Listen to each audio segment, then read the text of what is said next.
বিসমিল্লাহির রহমানির রহিম। আসসালামু আলাইকুম। জয় বাংলা, আমার সোনার বাংলা। আমি তোমায় ভালোবাসি। ভার্চুয়াল এডিটর হাফেজ মাওলানা শাহজালাল গোলদার স্টুডিওর বাহির হতে অনুষ্ঠানগুলি এডিটিং এবং পরিচালনা করছেন। 1971 সালে রণাঙ্গনের 265 দিনের যোদ্ধা আমি শাহজাহান আলী গোলদার। 1971 সালের এই রকম দিনেও আমাদের তো সেই বনগাঁ বেনাপোল রণাঙ্গনটি স্বাধীন হয় 1971 সালের 16ই ডিসেম্বর। আমরা ওই সেই রাত্রিবেলা ভারতে ঘুমাইতাম, দিনের বেলায় আর কি, যেটা বনগাঁ বেনাপোল রণাঙ্গন সাদিপুর গ্রামের 3 কিলোমিটার বেষ্টিত বাংকার 450টি এবং যে জীবন গাছের নিচ দিয়ে ল্যান্ড ট্যাঙ্কার ঢুকেছিল ওই সেই জায়গাটাই আমার বাড়ি। আমি আমার বাবার সাথে আর কি 1971 সালে আমি যুদ্ধাহত মুক্তিযোদ্ধা। আমার এই বাম কানটাই শুনি না, এখনো শুনি না। এইটি আমার মুক্তিযুদ্ধের সনদ। 2001 সালে আমি যখন ডেমোক্রেটিক বাংলাদেশ অর্থাৎ 1987 সালে প্রতিষ্ঠিত গণতন্ত্র গবেষণামূলক সংগঠন, যেটি আমি গণতন্ত্র দেখার জন্য, শেখার জন্য, বোঝার জন্য, গবেষণার জন্য ইউনাইটেড স্টেট অফ আমেরিকাতে যাই 2001 সালে। এইটি আমার টুইন টাওয়ারের 110 তলা ছাদের উপরের ছবি। তখন আমেরিকার রাষ্ট্রপতি ছিলেন বিল ক্লিন্টন। আমি এই যে গণতন্ত্র শেখার, বুঝার, জানার জন্য আর কি আমেরিকান রাষ্ট্রপতির সাক্ষাৎ প্রার্থী হয়েছিলাম 2001 সালে। শেষ আমি মাঝে মাঝে আমেরিকাতে যাই, শেষ 2018 সালে ইউনাইটেড স্টেট অফ আমেরিকাতে যাই। এই যে আমার মুক্তিযুদ্ধের সনদ এবং বাংলাদেশের প্রত্যাগত সনদ। আমার বাবা মরহুম হাজী মধু গোলদার যুদ্ধাহত মুক্তিযোদ্ধা ছিলেন। আমরা 1972 সালের 22 ফেব্রুয়ারি পর্যন্ত ভারতীয় শরণার্থী ক্যাম্পে ছিলাম। চূড়ান্ত বিজয়ের দিন আমার এই যে সৌভাগ্যটা হয়েছে মুক্তিযুদ্ধ করার, তখন আমার বয়সটা 9-10 মাস হলেও আমার বাড়িটা বেনাপোল সিটির গোলদার সিটি, হোটেল বেনাপোল, গোলদার বাড়ি, জামে মসজিদ, যেটা একটি পরিপূর্ণ সিটি। এখান থেকে যে রণাঙ্গন, যে যুদ্ধের ময়দান, জীবন গাছের নিচ দিয়ে ল্যান্ড ট্যাঙ্কার গুলো ঢোকে, ওই জমিটা আমার নানার ছিল, এখন আমাদের। সেই সুবাদেই আর কি 265 দিন অর্থাৎ 265 দিন 26 মার্চ 1971 অর্থাৎ 25 মার্চ মধ্যরাতের পর হতে 15ই ডিসেম্বর মধ্যরাত, রাত 12টা পর্যন্ত যে এই 265 দিন হয়। তো এখানে এই যুদ্ধটা করেছি। রাত্রেবেলা ভারতে ঘুমাইতাম, দিনের বেলায় এসে গাছে উঠে খান সেনাদের, রাজাকারদের জিপ গাড়ি, গোলাগুলি ছোড়ার স্থান, রাজাকারদের অবস্থান জেনে স্থানীয় কমান্ডার আলী কদর সাহেবকে রিপোর্ট করতাম। আর আমার সরাসরি 8 নম্বর সেক্টরের শেষ পার্টের যে সেক্টর কমান্ডার মেজর মঞ্জুর সাহেব, প্রথম পার্ট এই যে আবু উসমান চৌধুরী আর কি, সেই মেজর মঞ্জুর সাহেবেরই নামকরণ বাচ্চা মুক্তিযোদ্ধা। এবং এখানটায় আর কি ওই বাইনোকুলারও দিয়েছিল। এখানে আমার একটি উপস্থাপনা অক্টোবর মাসে ছাত্র জনতা সরকার 2024-এর মাননীয় প্রধান উপদেষ্টা তখনও আর কি বাংলাদেশে আসেন নাই। 5 তারিখ ছাত্র জনতা সরকারের এই যে বিজয়ের পরে আর কি ডক্টর মোহাম্মদ ইউনুস মহোদয়কে প্রধান উপদেষ্টা হিসাবে মনোনীত করেন। তখন ডক্টর মোহাম্মদ ইউনুস মহোদয় ফ্রান্সে ছিলেন। 6-7 এই 3 দিন বাংলাদেশে সরকার ব্যবস্থা ছিল না। অতঃপর ইউনুস মহোদয় তার প্রথম ভাষণেই বললেন, যার যা কিছু বলার আছে লিখিত জানান। যখন মব কিলিং ইত্যাদি আর কি দেশব্যাপী ছেয়ে গেল, মুক্তিযোদ্ধাদের হেনস্থা করা হচ্ছে, মেরে ফেলা হচ্ছে, আমার এই জায়গাটায় আমার অফিসে এসে আর কি, আমার এটা বঙ্গবন্ধু স্টুডিও 1991-2017 সাল থেকে বঙ্গবন্ধু ডিজিটাল স্টুডিও। আমি father of the nation Bangabandhu Sheikh Mujibur রহমানের একজন এই যে গবেষক। আমি ডক্টর এম এ ওয়াজেদ মিয়ার সাথে গবেষণা কর্মটা শিখেছি। তা ওই তখন আর কি আমি একটি আবেদন করি আর কি, যে মুক্তিযোদ্ধাদের আমার বাবা যে কথা বলে গিয়েছিল, মুক্তিযুদ্ধ করেছি, দেশ পেয়েছি, যুদ্ধাহত হয়েছি, চিকিৎসাও নিব না। অতঃপর তো আমার আব্বা 1993 সালে মৃত্যুবরণ করেন 75 বছর বয়সে। তিনিই বলে গিয়েছিলেন, দেশ স্বাধীন, যুদ্ধ করেছি, দেশ পেয়েছি, যদি কোনো ইকুয়েশন নেই তাহলে এটা হয়ে যাবে সমানে সমান, তোমরাও এটা করবা না। কিন্তু মুক্তিযুদ্ধের এই সনদ যেহেতু আছে আর কি, এখানটায় আর কোনো কিছুই প্রয়োজন নাই। তবে একটা সময় হয়তো প্রয়োজন পড়বে, মুক্তিযোদ্ধাদের মানবে না। কারণ ওই যে বঙ্গবন্ধু 425 জন বাদে সকল রাজাকারকে সাধারণ ক্ষমা করে দিয়েছিল আর কি। এই কারণেই আর কি যে কাজটি এখন জামাত ইসলামী করে যাচ্ছে আর কি। আমার এখানে আমার এই বাড়ি থেকে এই যে এটা নিউজ স্টার ভবন, এই গত এক সপ্তাহ আগে আর কি এই জামাত ইসলামের আরামবাগ ইউনিটের সভাপতি আব্দুল হামিদ তার নেতৃত্বে আমার 7 তলার এক ভাড়াটিয়ার স্ত্রীকে অপহরণ করে নিয়ে যায় মতিঝিল থানায়। আমি বাড়িওয়ালা হিসেবে এই মামলা করেছি। এর পরের থেকে নুরুজ্জামানের মেট্রো রেলে চাকরিটা করে, এর হদিসটা আর আমি পাচ্ছি না। আমাকে এই 1 মাস যাবৎ ভাড়াও দেয় নাই। তো এখান থেকে আর কি আমার যে উপস্থাপনা, আমার এই দেশীয় আমার ব্যক্তিগত উপস্থাপনা সকল মুক্তিযোদ্ধাদের লক্ষ্যে আমাদের মর্যাদার সেটেলমেন্ট প্রয়োজন, যেটা মাননীয় প্রধান উপদেষ্টা ডক্টর মোহাম্মদ ইউনূস মহোদয় বরাবর আমি অক্টোবর 29, 2024 একটি লিখিত আবেদনও করেছি, কিন্তু তার কোনো সুরাহা পাই নাই। ইতিমধ্যে আর কি আমাকে 2-3 বার হেনস্থা করা হয়েছে। আপনি এই যে বঙ্গবন্ধুর ছবি কেন, এই হাইকোর্টের আদিষ্ট হওয়ার পরের থেকে আমি আবার স্টুডিও থেকে প্রোগ্রামটা করছি। আমার এটা www.dailynewsstar.com, যেটা অনলাইন ভিত্তিক নিউজ পোর্টাল। আমার সংবাদপত্র দি ডেইলি নিউজ স্টার। এখান থেকে আমার সেই 1971-এর রণাঙ্গনের একজন মুক্তিযোদ্ধা হিসাবে, যুদ্ধাহত মুক্তিযোদ্ধা হিসাবে, শব্দ দূষণে আমার এই কানটি নষ্ট। সিএমএইচ আমাকে বলে দিয়েছে আমার এই কানটি আর ভালো হবার নাই। আমার এখন চোখেও দেখি না। কোনো দানবীর যদি দান ধান করেন চিকিৎসাটা করাইতে পারি। আমার এই যে সিএমএইচ চিকিৎসা পাওয়ার যোগ্যতা, আমার বড় ছেলেটা মিলিটারির পদস্থ কর্মকর্তা, আমার মেয়েটা ডাক্তার সুমাইয়া সোনোলজিস্ট, আমার ছেলেটা ইন্টারন্যাশনাল ইসলামিক ইউনিভার্সিটি থেকে এই যে পোস্ট গ্রাজুয়েশন করা, অর্থাৎ দাওরা হাদিসের ওপরে এই যেটাকে বলা হয় মাওলানা টাইটেল পাস, এবং বৈষম্য বিরোধী ছাত্র আন্দোলন এখানে যুক্ত ছিল। আমি নিজেও আর কি এই যে এখান থেকে 10টি প্রোগ্রাম করেছি এই যে ছাত্র আন্দোলনের সাথে যুক্ত যারা, যে কারণে আমার দি ডেইলি নিউজ স্টার ইংরেজি সংবাদপত্রটি মিডিয়া বোর্ড, ওয়েস বোর্ড বাদ করে দেওয়া হয়, অডিট রিপোর্ট বন্ধ করে দেওয়া হয়। তারপরেও কিন্তু আমি আমার কার্যক্রমটা করে যাচ্ছি, কিন্তু তৃতীয় পক্ষের থেকে এখনো আমি শঙ্কামুক্ত নই। আমি প্রতিনিয়ত প্রতিদিন আর কি আমার এই শঙ্কায় দিন কাটাইতে হয়। আমার ফোনে, মোবাইলে বিভিন্ন সময়ে অফিসে এসে আমার স্ত্রীকে, ছেলেকে, মেয়েকে রাস্তাঘাটে বের হলে এখনো তারা বলছেন কি ভদ্রচিতভাবে যে বলছি ওই আঙ্কেল প্রোগ্রাম যাতে না করে, জয় বাংলা যাতে না করে, বঙ্গবন্ধুর ছবি এখনো কি আছে, ইত্যাদি ইত্যাদি আর কি। এই মাননীয় উচ্চতর আদালত যখন বললেন এই দেশ স্বাধীন দেশ, যার যা খুশি যে যেভাবেই হোক তার ছবিটা, কার ছবি কে কোথায় রাখবে, কিভাবে রাখবে, জয় বাংলা বলবে না কি করবে, এটা দলগতভাবে একটি ব্যক্তিগত ফ্যাসিজম শেখ হাসিনা এই কাজটি করেছেন। তার উপরে তার বিচার চলমান, তাকে ইন্ডিয়া থেকে নিয়েও আসা হবে। এটা রাষ্ট্রীয় এই যে বৈষম্য বিরোধী ছাত্র আন্দোলন যে এখানে একটা বিচার আদালত করেছে আর কি, এখানকার চিফ প্রসিকিউটর যিনি ইতিপূর্বে জামাতে ইসলামের যাদের ফাঁসি হয়েছে আর কি তাদের পক্ষেরও প্রসিকিউটর ছিলেন আর কি, তিনি এখন তাজুল ইসলাম সাহেব এই যে বৈষম্য বিরোধী ছাত্র আন্দোলনের শহীদদের জন্য যে আদালত করা হয়েছে এই আদালতের চিফ প্রসিকিউটর। তো এখানে আবার এইটা বলা হচ্ছে যে 45 বছরের কম বয়স হলে এখন উচ্চতর আদালতে কেউ এই যে কি বলে এখানকার আইনজীবী হতে তালিকাভুক্ত হতে পারবেন না। পারবেন কি পারবেন না, আইন আদালতে কাই কারবার।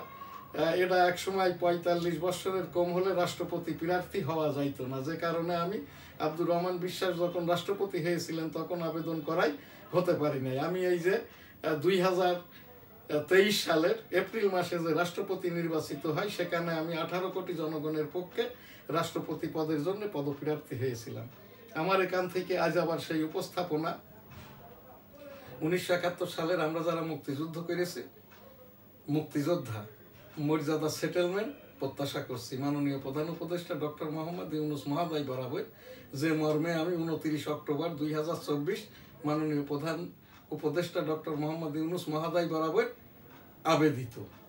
এখনকার আমাদের যে ডেইলি ভিউজের অনুষ্ঠান, এখানে আমাদের এনএসটিভি সাংবাদিকরা যে সকল সংবাদ প্রেরণ করেছেন আর কি, তার ভিতরে অন্যতম সংবাদ হচ্ছে এই যে তাবলিকের যে দুই পক্ষের গ্রুপিং। এখান থেকে আমি সেই ইয়াসির আরাফাত মহোদয় যখন বাংলাদেশে এসেছিলেন তখন থেকেই আর কি ফিলিস্তিনের ওপর একটা ইস্তেগফার দুয়ার অনুষ্ঠান করে থাকি। ইতিমধ্যে তো অর্ধলক্ষের ওপরে মেরে ছাপ করে দিয়েছে ওই ইহুদিদের নেতা বেঞ্জামিন নেতানিয়াহু, এবং প্রায় 1.5 লক্ষের কাছাকাছি আহত অবস্থায় কাতরাচ্ছে। এখন পানি বন্ধ করে দিয়েছে, খাবার নাই, দাবার নাই, ঔষধ নাই, পত্র নাই, চিকিৎসা ব্যবস্থা নাই, ডাক্তার নাই। এরপরে হচ্ছে কি, এই যে ইতিমধ্যে তো আর কি ওই যে ইসরায়েলের নেতৃত্বে কর্তৃত্বে গাজা উপত্যকায় বসতিও স্থাপন করেছে ইহুদিদের জন্য। সেই ফিলিস্তিনিদের জন্য ইস্তেগফার দুয়ার অনুষ্ঠানটা করছি। রাব্বুল আলামিন পাক পরওয়ারদিগার এই যে ফিলিস্তিনিদেরকে রক্ষা করুন, মুক্তি দিন, বেঞ্জামিন নেতানিয়াহুকে হেদায়েত দান করুন, অথবা এই যে অন-ইসলামিক কর্মকাণ্ড থেকে তাকে ধ্বংস করুন। আস্তাগফিরুল্লাহ রাব্বিহি মিন কুল্লি যামবি ওয়া আতুবু ইলাইহি ওয়া লা হাওলা ওয়া লা কুওয়াতা ইল্লা বিল্লাহিল আলিয়্যিল আযীম। আমিন। রাব্বুল আলামিন পাক পরওয়ারদিগার আমাদের এই দোয়াকে কবুল করে নিন, আমিন। হজ উমরা লাব্বাইক আল্লাহুম্মা লাব্বাইক, লাব্বাইক লা শারীকা লাকা লাব্বাইক, ইন্নাল হামদা ওয়ান নি'মাতা লাকাল মুলক লা শারীকা লাক। রাব্বুল আলামিন পাক পরওয়ারদিগার বিশ্বের সকল মানুষকে একবার করে হজ উমরা করার তৌফিক দান করুন, আমিন। আজ আমাদের এখানকার এই যে 1971 সালের এই রকম দিনেও আমরা ভারতীয় শরণার্থী শিবিরে ছিলাম। দেশ তো স্বাধীন হয় 1971 সালের 16ই ডিসেম্বর। যশোর জেলাটা স্বাধীন হয় 7 ডিসেম্বর 1971। আমরা চূড়ান্ত বিজয়ের দিন আর কি যশোর কলকাতা রোড ধরে তোমার দেশ আমার দেশ বাংলাদেশ, বাংলাদেশ তোমার দেশ আমার দেশ, বাংলাদেশ বাংলাদেশ তোমার নেতা আমার নেতা বঙ্গবন্ধু শেখ মুজিব, শেখ মুজিব জয় হোক, জয় হোক বঙ্গবন্ধুর জয় হোক, জয় হোক, জয় হোক শ্রীমতী ইন্দিরা গান্ধীর জয় হোক, জয় বাংলা আমার সোনার বাংলা, আমি তোমায় ভালোবাসি। এখন আমার এখানে একটি ছোট্ট উপস্থাপনা। আজকে একটি সংবাদে দেখলাম এই যে হাসনাত বৈষম্য বিরোধী ছাত্র আন্দোলনের একজন সমন্বয়ক বলছেন আর কি, বাম হাত উঁচিয়ে তাকে আবার সমর্থন করলেন যে ওই হাসনাত বলছেন 72-এর সংবিধান এটা ছুঁড়ে ফেলা হবে। সেই সাথে সার্জিস আলমও একই কথা বললেন। আমি জানি না এই দুজনেরই ডাইন হাত নষ্ট কিনা, এই রকমটা ভাবে বলা যায় কিনা। আমি এই যে হাসনাত এবং এই যে সার্জিসের পিতা এবং দাদা যদি বেঁচে থাকে তাদের উদ্দেশ্যে একটি আমি এখানকার হাদিসের তাফসীর করছি আর কি। পারিবারিকভাবে কিভাবে কোথায় যখন সম্মানিত কেউ হয় কথাটা বলতে হয়, আপনারা দয়া করে এদেরকে একটু বলবেন। বাম হাত উঁচু করে 18 কোটি জনগণকে এইটা কি বুঝাতে চেয়েছে এইটা বলতেই যদি তাদের হয়, তাদের কথাবার্তার থেকে অঙ্গভঙ্গিটা বেশি। আর মনে হচ্ছে যেন হাসনাত এবং এই যে সার্জিসের কথাবার্তায় মুক্তিযোদ্ধারা তো এদের সম্মুখের শত্রু এবং 18 কোটি জনগণও এদের শত্রু। আর তা হতে পারে তাদের মা বাবারা, তারপরে অন্যান্যরা এলাকার যারা এই যে বাপ চাচা দাদা নানা বয়স্ক যারা বেঁচে আছেন মারা গেছেন আর কি, এইরকমটা ভাবে কি কথা বলা যায়? আর এইটা কথা বলার জন্য তাদের তো এখনো উপদেষ্টা হওয়ার মতো একটা চাকরি বিসিএস পিএসসি দিয়ে পাওয়ার মতো ম্যাচুরিটি বয়সগত যোগ্যতা বা এইরকমটা হয় নাই আর কি। আমি এখান থেকে মহানবী মোহাম্মদুর রাসূলুল্লাহ সাল্লাল্লাহু আলাইহি ওয়াসাল্লাম যেরকমটা বলেছেন, যখন যার যে অবস্থায় সামাজিকভাবে রাষ্ট্রীয়ভাবে যে মর্যাদা অ্যাবিল করে ধর্ম বর্ণ গোত্র হিসাবে আর কি, তাকে সেইভাবেই যেরকমটা ভাবে সমাজে মিশতে হবে, কথা বলতে হবে, অনুরূপভাবে জনগণেরও সমাজেরও দায়িত্ব তাদেরকে সেইভাবে সম্মানটা করা। আমার এখানে বহু ফোন এসছে, প্রত্যেকেরই ওই একই কথা যে এই যে হাসনাত এবং এই সার্জিস দুইজনেরই কি ডাইন হাতটা এটা কি নষ্ট না কি বিষয় আদি আমি এখান থেকে উপস্থাপন করলাম মাত্র। এখানে একটি আমার বলার আর কি, আল্লাহ তাআলা বলেছেন কি যে ধৈর্যশীলের সাথেই আমি থাকি।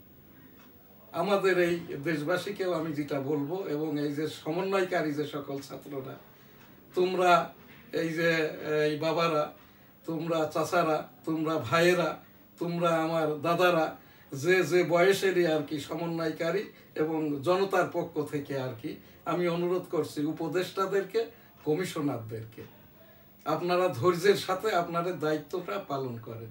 আর যে যে ধর্মের সামাজিকভাবে ধর্মটাও পালন করেন, যে যে ধর্মের সামাজিকভাবে সেই আমাদের ইসলাম ধর্মের মাযহাব ভিত্তিক পোশাকটাও পরিধান করেন। সর্বোপরি আর কি ধৈর্যের সাথে আপনারা আপনাদের দায়িত্বটা পালন করেন। এখান থেকে আমার আজ আর বলার কিছুই নাই। এখানে একটি কথাই শুধু বলবো, আমি 1971 সালে রণাঙ্গনের মুক্তিযোদ্ধা। আমাদের 18 কোটি জনগণের পক্ষ থেকে আমি আবারও দাবি করছি, আমাদের একটা মর্যাদা দিন। আমার ব্যক্তিগত বা আমরা যারা আর কি, আমাকে অনেকেই বলেছে কোনো কোটা ভাতা সুবিধা প্রয়োজন নাই। কে দিবেন? খন্দকার মুস্তাক, জেনারেল এরশাদ, বেগম খালেদা জিয়া, শেখ হাসিনা, এরা কেউই মুক্তিযোদ্ধা নন, মুক্তিযুদ্ধের সংগঠন নন। আর আমার আব্বার এই যে মুক্তিযুদ্ধের সনদ গণতন্ত্র গবেষণার জন্য আমি 1987 সাল থেকে ডেমোক্রেটিক বাংলাদেশ সংগঠন গঠন করি এবং 2001 সাল হতে অদ্যাবধি একাধিকবার ফাদার অফ ডেমোক্রেসির দেশ ইউনাইটেড স্টেট অফ আমেরিকাতে গিয়েছি। 2001 সালে আমি দেন দেয়ার ওয়াজ ইউএসএ প্রেসিডেন্ট বিল ক্লিনটন, আমি সাক্ষাৎ প্রার্থী হয়েছিলাম। তো এই জায়গাটাই আর কি আজকের প্রোগ্রাম এখানেই শেষ করছি। জয় বাংলা, আমার সোনার বাংলা, আমি তোমায় ভালোবাসি। এখনকার আজকের আমাদের এই যে 1971 সালের রণাঙ্গনের আমি মুক্তিযোদ্ধা, এই যে 1971 সালের 29 ডিসেম্বর, আজ আমার 35 পেরিয়ে 36তম বিবাহ বার্ষিকী। তো সেই জায়গাতেও আমি এই যে প্রোগ্রামটা করছি, 1971 সালের এই রকম দিনেও আমরা ওই ভারতীয় শরণার্থী শিবিরে ছিলাম। 1972 সালের 22 ফেব্রুয়ারি আমরা বাংলাদেশে আসি। আমাদের এই যে আমার বাবা এবং আমার ইন্ডিয়ান মুক্তিযুদ্ধের সনদ বাংলাদেশের প্রত্যাগত সনদ, যে কারণে এই দেশীয় কোনো কোটা ভাতা কোনো সুবিধার প্রয়োজনটা নাই। তবে মুক্তিযুদ্ধ করেছি, মর্যাদা সেটেলমেন্ট প্রত্যাশা করছি। 18 কোটি জনগণ, এদেশের আইন শৃঙ্খলা, মাননীয় তত্ত্বাবধায়ক অন্তর্বর্তী সরকারের প্রধান ডক্টর মোহাম্মদ ইউনূস মহোদয়, মাননীয় রাষ্ট্রপতি মহোদয় এবং মাননীয় উপদেষ্টা মহোদয়ের কাছে উপস্থাপনা আমাদেরকে, আমরা যারা এই যে 2.5 লক্ষের মধ্যে অর্ধেকের মতো মুক্তিযোদ্ধা বেঁচে আছি, সকলেরই বয়স 65 ঊর্ধ্ব।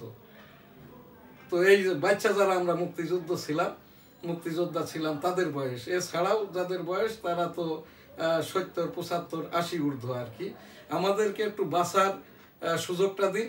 আমাদের এই যে ভয় দেখানো হচ্ছে, জয় বাংলা কেন বলেন, আপনার পতাকা কি, আমার সোনার বাংলা, আমি তোমায় ভালোবাসি কেন বলেন, এইগুলো নিয়ে প্রতিটা রাত, প্রতি মুহূর্ত, প্রতিদিন। আমি তো সম্পদশালী, আমরা ওই যশোর বেনাপোল এলাকার জমিদার আর কি।